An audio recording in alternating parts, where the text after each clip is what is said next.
Imagine an entitled parent blaming you as the reason they had a heart attack. We'll get to that crazy story in a bit, but first, Mom is not allowing me for a girls' trip. So I'm 24-year-old female, working a full-time job, staying in my parents' house as I'm working from home and supporting my family financially. My mother is a bit orthodox, so I cleared a job interview recently, getting a much bigger paycheck. I worked pretty hard for this interview. Honestly, I don't have much friends except my best friend. I've been giving interviews for 3 months and put all my effort in interviews during that period. I wanted to go on a vacation on weekends with my girl best friend this week, but just when I tell my parents that I wanted to go on a trip, my mother started yelling, calling names, and said to move out completely if I go on that trip. Adding more to context, I'm 24 and my brother is 25. He's staying in Oman, and we're from India. So from when I got this job, I give 1/3 of my salary to my family.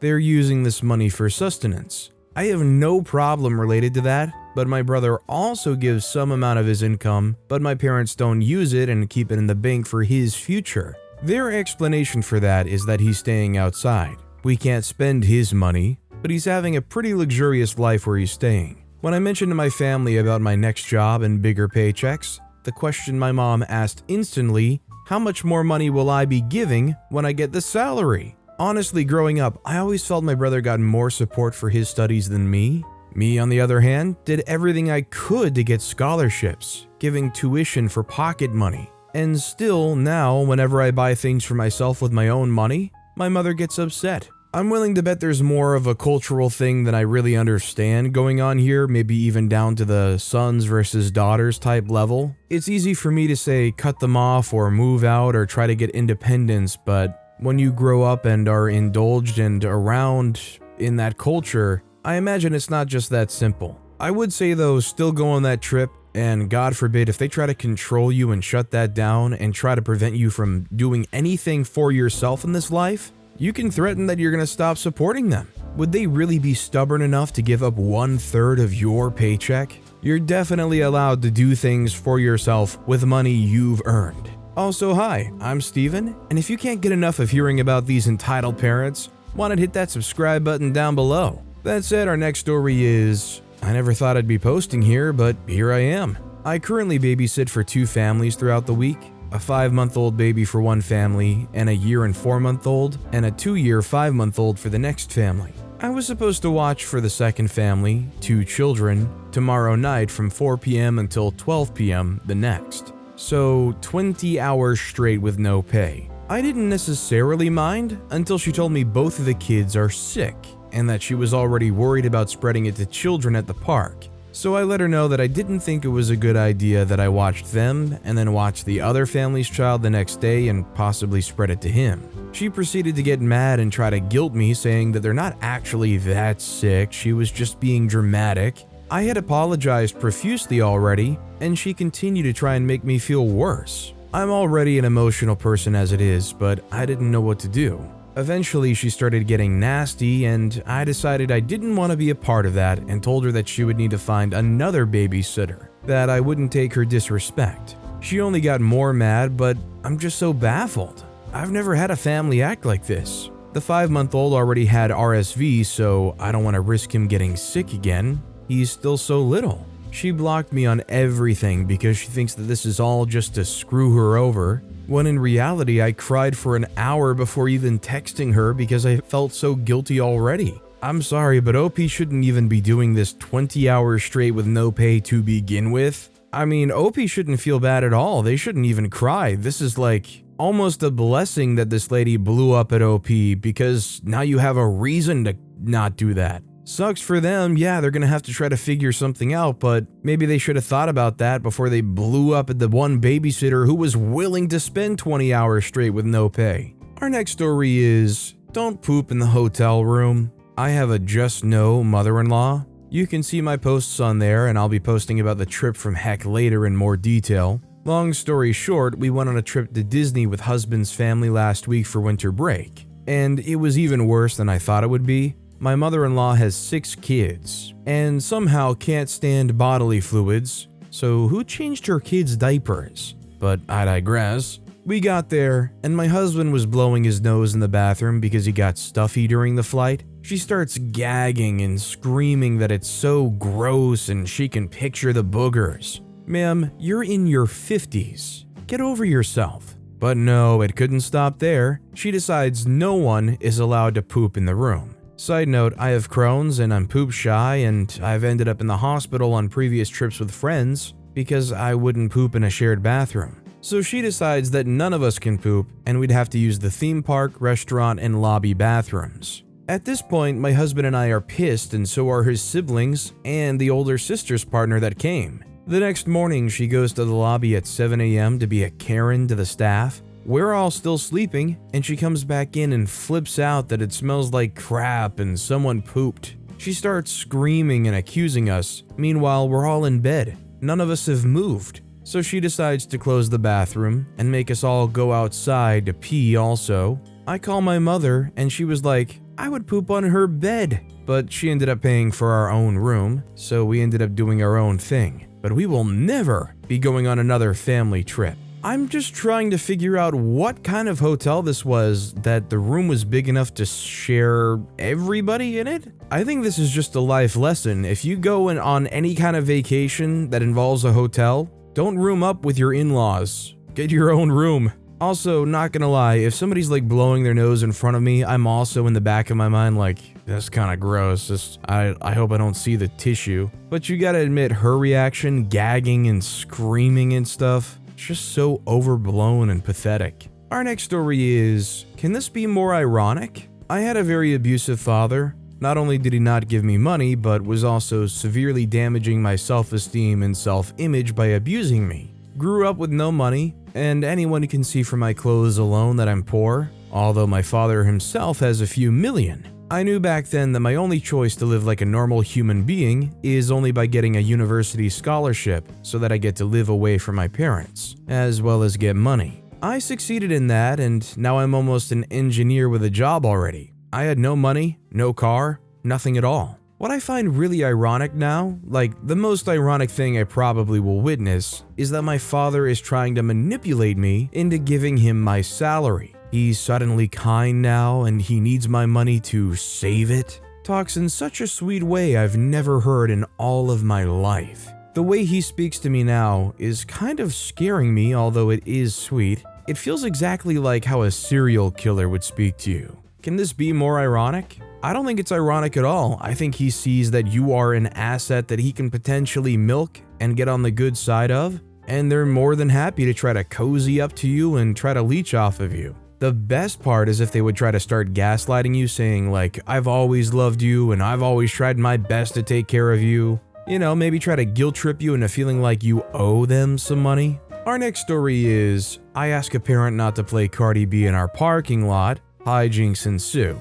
I used to work in childcare, and as anyone in that profession can tell you, there's no shortage of crazy or entitled parents out there that, sadly, you sometimes have to deal with. The center I worked for was a family business. My parents opened it together in the early 80s, and it closed its doors in 2020 after mom passed from cancer. Most all of my siblings and I worked there at some point, and it was my full-time job for a good few years. This story takes place in the summer of 2020. A few months after mom's passing and a few before the center closed. I was the closer, which meant there were times where I'd be by myself towards the end of the day when we only had 1 or 2 kids remaining. Though my dad and sisters were at home across the street and only a phone call away in case of an emergency, usually it would be the same group picked up last. The Martin siblings, fake name, who were awesome kids I got along really well with. Their mom though?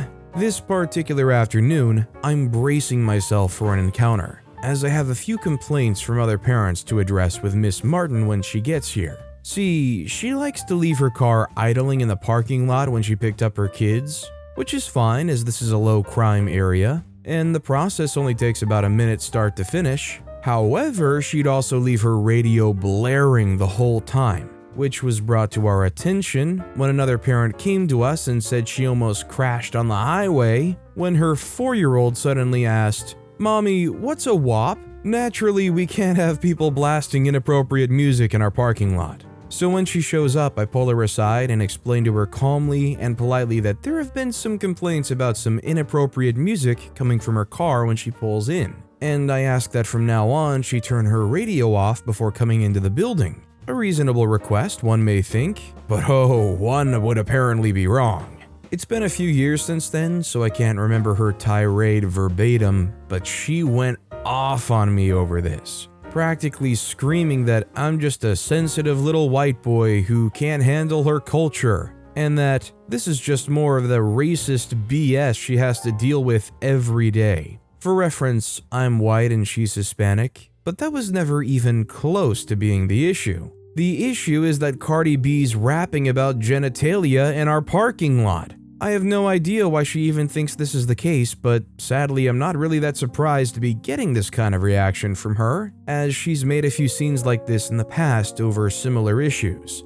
On and on she goes, accusing me and my family of being racist, classist, and any other kind of ist you can think of, and all the while I'm staying calm and trying to reassure her that race has nothing to do with this. We just can't have adult music playing in a kid-friendly space. And then she says something special. I'm just in a hurry to visit my friend who's dying. You know, like your mom did. Mom's loss is still very much an open wound at this point, and there's so many things I want to say to her. First being, take your kids, get out, and don't ever come back. But I keep my cool, apologize for her situation, and walk away to start my cleaning before either of us have a chance to escalate things. A few minutes later, after she's gone and I'm alone in the building, I call my older sisters, who are also working here, and handle most of the administrative stuff, and tell them about how the conversation went. I was proud to be able to say that despite being royally pissed at Miss Martin, I remained calm and professional and didn't just tell her to get the heck out. However, my sister's response shocks me. They ask, "Why didn't you?" They agree that the way she acted was way out of line and all the previous warnings she'd received for other little stunts, on top of the personal insult about our mother's recent death, was the last straw. They reminded me that this isn't the kind of crap Mom would put up with, so we won't either. As soon as they were off the phone with me, they rang up Miss Martin to tell her all the things that I wanted to, including the bit about never coming back. And, well, she didn't. I no longer work in childcare, and sometimes I find myself missing it enough to want to apply at another center, until I remember people like Miss Martin. Sadly, I feel like you think about places like these childcare centers, and you like to think about all the people who genuinely need those services and are appreciative, but for every so many people like that, you're gonna have ones like Miss Martin here, who probably don't even really need the childcare services, it just makes it easier for them. Apparently, Cardi B doesn't even let her own children listen to her music, so our next story is, I just wanted to be a kid. My mom's immigrant guilt ruined my childhood. My mom and I immigrated to the US in 1997. She met my stepdad through an international dating service. My life in America was never hard, so to speak. My mom always told me and my sister growing up that times were tough. As a kid, I never knew what it meant. My childhood was filled with the word no. As a kid, you're gonna want toys and to go do things with friends. My mom always said no. And if I asked my stepdad, all he would say was, "Go ask your mama," which would always lead to a no. Now, I'll say this, I was never starved, I was given what I was needed growing up, but it was always bottom of the barrel. I remember I asked my mom for a pair of Nikes once, and I really mean once. They were $65.99, and my mom looked at me and said, "You're so greedy, you're so ungrateful for what you have. Your family back home could never afford nice shoes like that. Don't ever ask me for shoes like that again." Until I got my first job, I wore Walmart and Kmart. My mom had it drilled into my head that me asking for things that any kid would ask for was wrong. That the family back home had it so bad that I would be doing them an injustice for having clothes or toys or video games when they couldn't. A side note that's important, when I came to America initially, my mom and stepdad didn't want me to start school a year late. So I brain dumped Spanish and learned English. It wasn't until last year, 2022, that I really started taking initiative to learn Spanish. Also, a side note about my parents, They have separate bank accounts, and my stepdad claims that his money is his and my mom's money is hers. This will become relevant. Also, my mom would never pay for a ticket for me to visit our home country because she said it was too expensive and that I didn't speak Spanish anyway. I got to the point where I was very fluent in conversational Spanish. My original plan was to surprise my mom. I practiced by getting in touch with family members back in our home country. I was talking to one of my cousins and I asked her how her day was. She said it was okay, but she was waiting for the wire for my mom. At first, I thought that was some sort of slang that I wasn't familiar with, so I asked her to clarify what she meant. She then tells me that she was waiting for my mom to send $800 down to them, that they were waiting at a Western Union for her MoneyGram to come in. At first, I'm thinking something's wrong, so I offer to help. My cousin says, "No, your mom does this every month." I asked again if something was wrong. My cousin said no. So then I asked, how long has my mom been doing this? And she said since 1999. I asked her, is it always $800? My cousin explains that every month is a little different, but it's always been $600 a month. I said alright and called my mom. I told her that our cousin told me about the money you've been sending down there every month since 1999. She said, yeah, it's for your grandmother's medicines. I called her out. No, it's not. You send them money because you feel guilty about living in America and they can't. So you send them money every month and they spend it on the same things you've told me I wasn't allowed to have because I was greedy. I told her during that conversation that I asked my cousin what type of clothes and shoes they wear. They said it was all name brands that I was never allowed to look at. They took vacations on my mom's dime to Brazil, Peru, and Puerto Rico,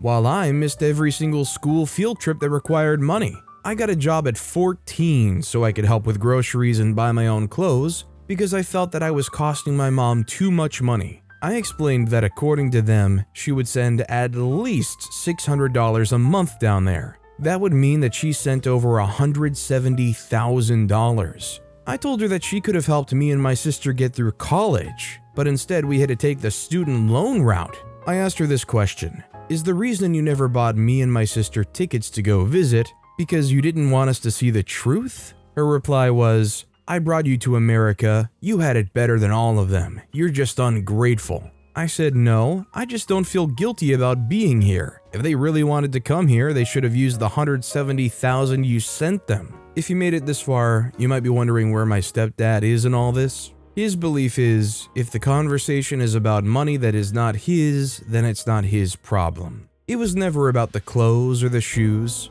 I just felt so betrayed because I wanted to experience what other kids around me experienced. Not everything, but some things. As a kid, I was made to feel terrible for wanting anything because I supposedly had it better. I handed my mom paychecks for years thinking times were just too tough, just to find out that I had nothing to feel guilty about. I feel like my childhood was taken away from me because I wanted all the things a normal kid asked for. What's sad is this was happening for so long that this line of thinking had to cross her mind, and she was more than happy to be complacent and continue holding back their own kid because of their guilt. They chose to try and make their extended family back in their home country than their own kid in the same house as them.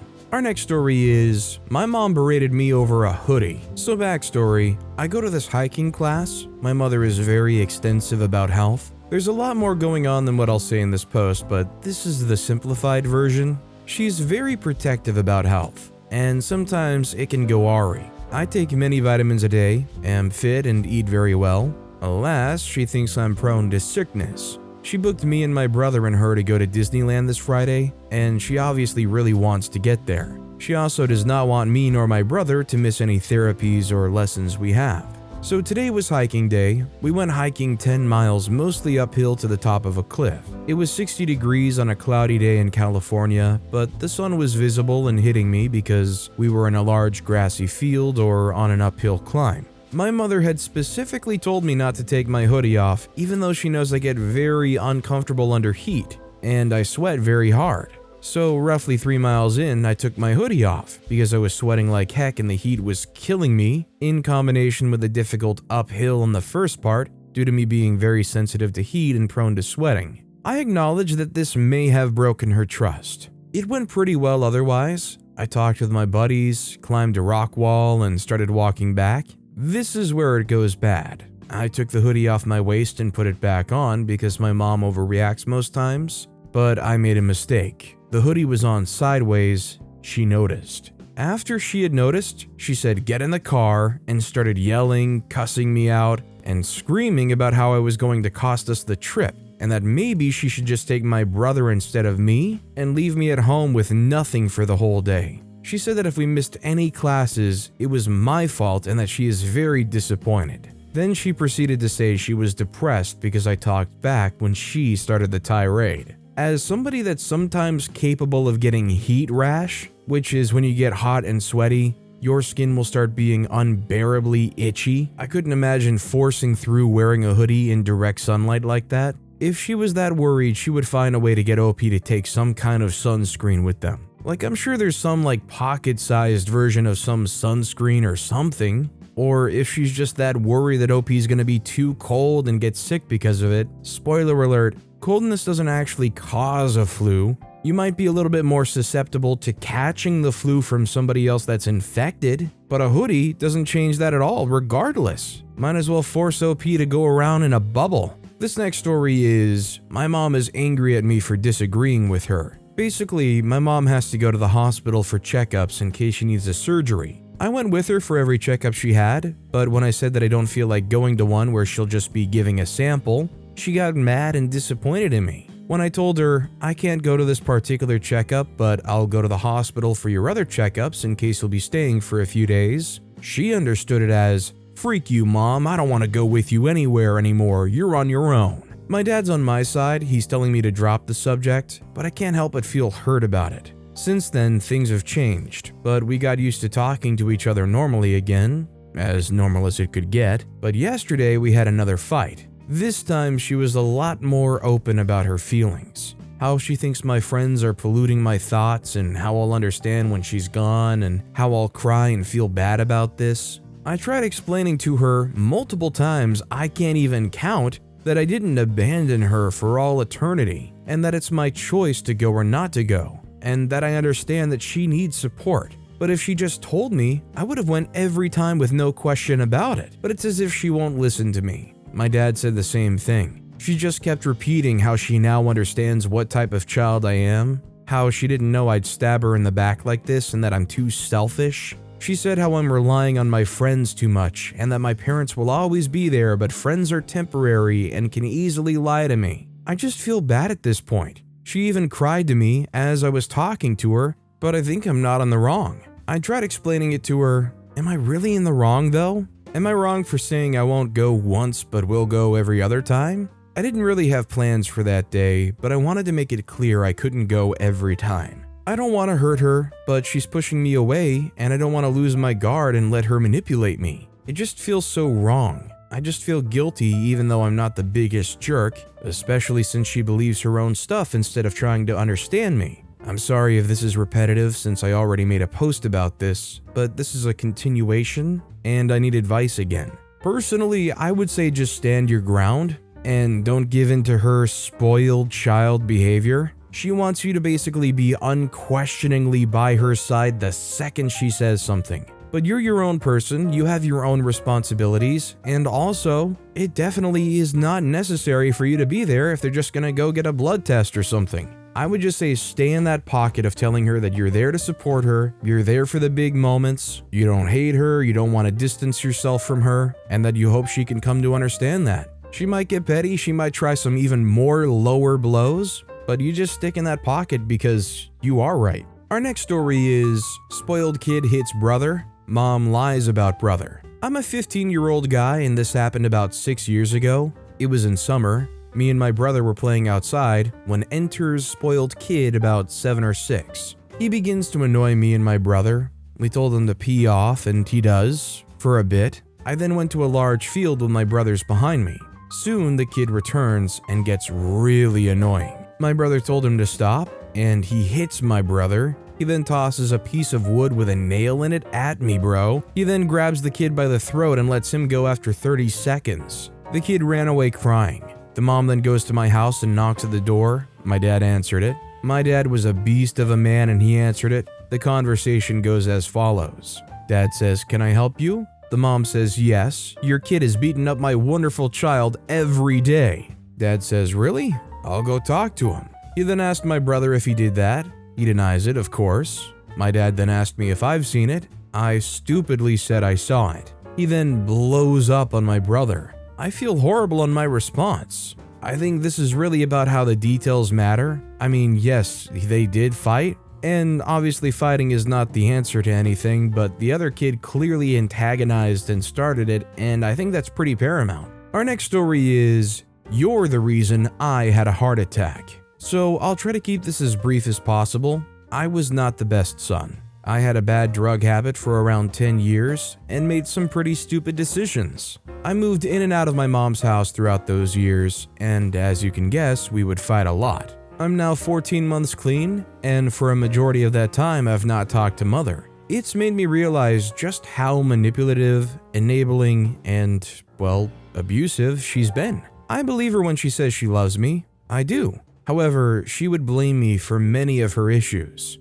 Not only that, but she would constantly lie to me, and even when I was using drugs, I never lied. I would vent to her about my struggles, and to her, that was her cue to start a fight when I was just in need of a mother. She's always been aggressive. She's what you would call a Karen. When I was a child and I did something she didn't approve of, she would call me a jerk. When I wanted to talk to my dad, she would tell me he doesn't want to talk to me, while telling him that I didn't want to talk to him. We did want to talk to each other. She would constantly remind me that she wishes she raised me better, when even though I had my problems, I was just doing my best. It was just never enough. When I got clean, she would put me down for not having a job yet, when I was nonstop looking for work. When I finally got a decent job, it didn't pay enough. When I got married, she was mad that I didn't invite her to the court for our certificate, when I told her that that was not the reception and that it was planned for a later date. Nope, I'm wrong. I'm always wrong. A few months ago, my wife stopped by her house to grab some of my stuff, and my mother began to obsess over the fact that I decided that I'd had enough of being her emotional punching bag and blaming me for her issues. Blaming me for why she treats my younger brothers like they're jerks. She told my wife lies to get her mad at me, and worst of all, blamed me for the heart attack she had. She never told me about this heart attack. What a way to find out. I know I wasn't the best son, however, I've learned that she was a big reason to why I used. She would hold me back and then put me down for it. I made the decision to stop talking to her, and my life's become so much better. I've learned that you need to get away from the people, places, and things that keep you vibing low. It is the best decision I've made since getting off drugs. If you just found out from word of mouth like that, it probably is just another manipulation tactic on top of all the other stuff. After coming to the realization of how she's been all your life, I don't know if I'd be able to trust that she actually did. This next story is, I don't know if this actually belongs here, but I might as well post it here. My grandmother, hates my pets. This will have a few updates mostly, but here's the start of it. Last year, 2022, on St. Patrick's Day, I got a dog. At this time, I was only 17. At the end of May, she wanted to sell him because it's too hard to take care of him. However, I somehow got her again to get him trained, so she sent him to a trainer around the corner. At the end of August, I was at my mom's house when nuptial flight took place, so I caught 11 elates. Out of the 11 elates, only 9 of them would become queens. My grandmother wanted me to keep them outside. I got her to allow them to come inside. 1 month later, I was able to catch more elates. I don't know how many I caught. Only 15 of them would become queens. Sometime in September, I got into an argument with her about my dog. She said, "It's your dog, so you have to take care of him." I said, "Okay, so if it's my dog, then I should go get him, since we don't have enough money for him to be there." She said, "No." I said, "Why?" She said, "Because I said so." I dropped it because I knew that arguing with her was going nowhere. Middle of October, the trainer was wanting to send him back, since she was done training him in July. But my grandmother was able to delay her with a different thing that she needed to get done. The trainer and me were able to get her to agree, since one of the reasons left was that there was no gate. She said that she would let us borrow her kennel so we could make a gate to use as a gate. Now she wants to give my dog back to the breeder because she's allergic, and she says she's felt this way when my sister brought her dog, which is BS. Every time I say something about my dog, she says, "Don't you think he'll be happy to see his mommy and daddy?" And what makes this worse is that every time I say something about moving out, she points out every mistake that I made in the past year, and that I'm still in school and that I don't have a way to pay rent. Today I just saw my queen aunt's dead. This witch refused to buy a freaking apple. So this entitled witch has killed one pet and wants to get rid of my other one. So now that I see her intentions clearly, she will not be able to touch my darn dog. If OP has any way to support themselves, definitely look to get away from this person who clearly has their own agenda, their own feelings. There's no cooperation on these living situations or how anybody feels here. Definitely look out for your dog. But with that being said, that's all the time we have for today. Now, if you want to hear another absolutely crazy entitled parent story, check out this video on the left. Or if you missed my latest video, check out that video on the right. That said, I'll see you all next time with some more stories.